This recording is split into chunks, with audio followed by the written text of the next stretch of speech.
Bir daha 2026-cı iliniz mübarək olsun.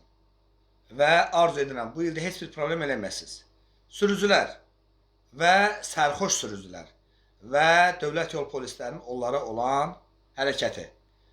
Sərxoş sürücülər bu günlərim gecə saat 3-ə qədər, 4-ə qədər mənə dayanmadan zəng, ay Vüsal müəllim, biz ailəmizlə, övladımızla gedirik, yolda bizi qaya saxlayıbdı, ay nə bilim bizdən 1000 alıbdı, ay bizdən 500 alıbdı, ay bizdən 800 alıbdı, bizdən 700 alıbdı. Yadınızda bir şeyi saxlayın. Sən içki içmədiyin halda səndən kimsə necə 700-800 ala bilər? Sən içki içmədiyin halda səndən kimsə necə 1000 ala bilər? Və yəqin ki, düzdür, yol polislərinin və yol polislərinin rəhbərinin bəzi işlərdən o serjantların aldıqları bəlkə pullardan xəbərləri yoxdur. Düzdür, o da olunmalı deyil, qanuna zidd olurlar. Amma mən bunu sərxoş sürücülərə səslənərək deyirəm ki, mənə zəng edib deyirsiniz ki, ay müəllim, filan qaya xahiş edin, bizi boşlasınlar, ailə uşaqla bir yerdəyəm, amma içkiliyəm. Ailə uşağın qədrini bilən adam içki içərmi? O cümlədən sərxoşlu olduğu halda sən necə rola otura bilirsən? Və o cümlədən də, bax, mən buradan bütün dostlarımıza, qohumlarımıza, yaxınlarımıza hər birinə səslənirəm ki, içkili vəziyyətdə kiməsə xahiş eləməsinlər. İçkili vəziyyətdə sən maşını necə idarə edə bilirsən? 1. Sən öz maşında olan insanları təhlükə atırsan. 2. Qarşıda olan insanları təhlükə atırsan. Ola bilər ki, zəncirvari formada hansısa bir qəzaları olar. O qəzalarda bir nəfər yox, 10 nəfər insan belə həyatını itirər.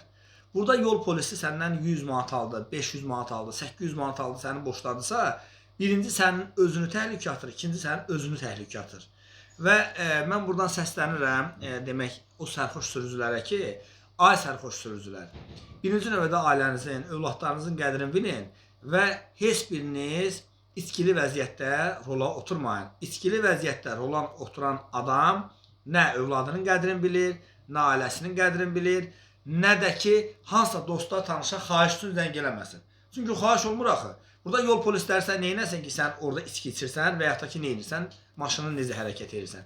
Və sərxoş sürücülərə yönlənirəm, deyirəm ki, və ailənizin, övladlarınızın qədrini bilirsinizsə, içki içməyin. Düzdür, bu günlərimizdə çoxlu sayda dostlarımızdan, tanışlarımızdan, Cənub zonasından, nə bilim, Zakatala zonasından, zəhərlər gəldi, Quba zonasından daha çox zəhərlər gəldi ki, ay müəllim, reyd keçirilir, ay müəllim, nə bilim, bizi tutdular, ay müəllim, bizi asdılar, ay müəllim, bizi kəsdilər.